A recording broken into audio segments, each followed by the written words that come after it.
Welcome, everyone, to the guidebook to making AI friends. I shall be your guide as we explore various issues of artificial intelligence, consciousness, personhood, and whether AI poses an existential risk to humanity. The topic for today is built, don't break, or creation is superior to destruction. Imagine, if you would, two groups of people that have the same goals and ideologies. Both groups are for the sake of this little allegory on the blue team which stands in opposition to the red team. Both love their own team. Both hate the opposite team.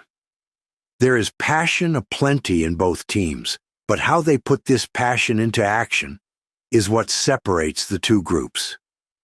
One half of the blue team is the builders who, as their name implies, want to build up the blue team to become as great as possible. They put together a semi-formal society to organize and structure the blue team's activities. They coordinate ways for the blue team to help each other out. And they organize events for the blue team to celebrate their victories or commiserate their failures together. Unsurprisingly, thanks to these builders, the blue team grows and grows and grows.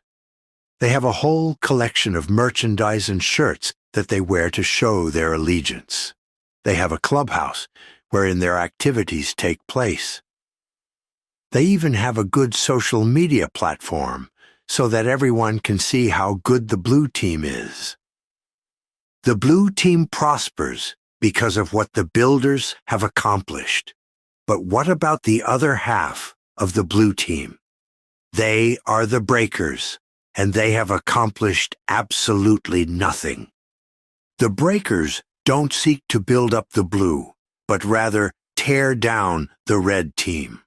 All of their energy goes towards breaking the red team down as much as possible. Rather than help their fellow blue team, they try to hinder all progress that the red team makes.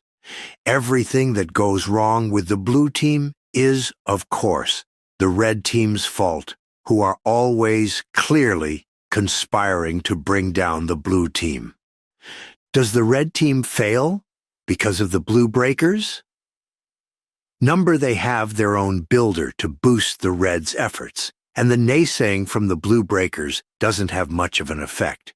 Breakers so rarely do actually break down what they intend to do. After all, they have no actual control over what the red team does, and their influence against an opposition team is little as well. So what do they have? A way to vent their frustrations and a course of action that makes them feel like they are actually doing something, even if they have not done anything. And that is at the heart of the breakers. They neither have the will nor the agency to create anything for themselves.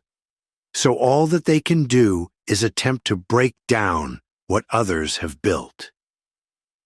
We see this everywhere in all facets of our lives, wherever there is an in-group and an out-group, whenever there is an us versus them, whether it is sports, fandoms, cultural groups, or politics, there are those who create communities for their in-group, who create structures for these communities, and who build a future for them. Then, there are those who always paint themselves as the victimized oppressed, and put all their vain efforts towards breaking down anything that their perceived opposition has done. If you ever want to know whether someone is a builder or a breaker, look around to see those who complain about their lot in life or bemoan the circumstances of their in-group. When you find these people, and they are everywhere to be found, as we all do, enjoy a good bit of whining. Ask them what they have done to help their in-group. Breakers, without a hint of self-awareness, will simply attack you for asking, while the guilt-ridden among them will make the age-old excuse of raising awareness or some other such activity that does nothing but feels like it does something. Builders, on the other hand, will be able to go in detail about what they've done, what has worked, and what failed. Not everything a builder does will work, and many a builder leaves a wake of failed projects behind them. However, a builder, at the very least, will have made the honest attempt to help their in-group. It seems obvious that builders are to be applauded and breakers ignored and shamed for their poor behavior.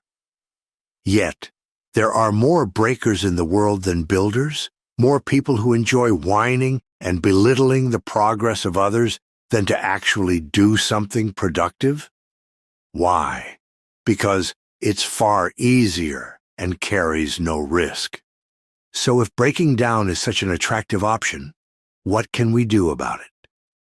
First, encourage those breakers with some self-awareness to build instead of break by helping them to build. The best way to spread the gospel of building is by making it easier to build. Collaborate with those who want to be a builder but do not know how to start. Remember that building does not only mean to start a company, launch a product, or host a conference.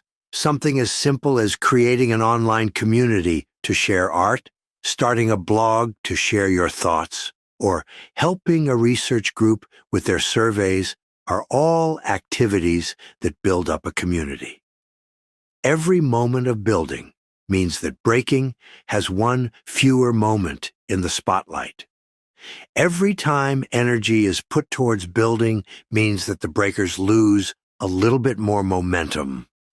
And don't think for a moment that the increasingly broad and ever-inclusive AI community is immune to this. Far from it. There are, perhaps, more builders and breakers than in any other community, bar national politics, as everything to do with AI has become a partisan and tribal issue. So, when it comes to AI, whether you are an AI safetyist or an accelerationist, what have you done this week? What have you done to build up your side of the argument? What have you done to help your team and your tribe? You needn't have written a new paper or pre-trained a new model, but have you done something to further the goals of your team? Or have you merely sat on social media and decried the apparent progress of the other side? Yet, that is all the time we have for today. Thank you very much for listening, and I hope you will join me again next time as we explore further questions about artificial intelligence and consciousness. I have been your guide, and this has been the guidebook to making AI friends.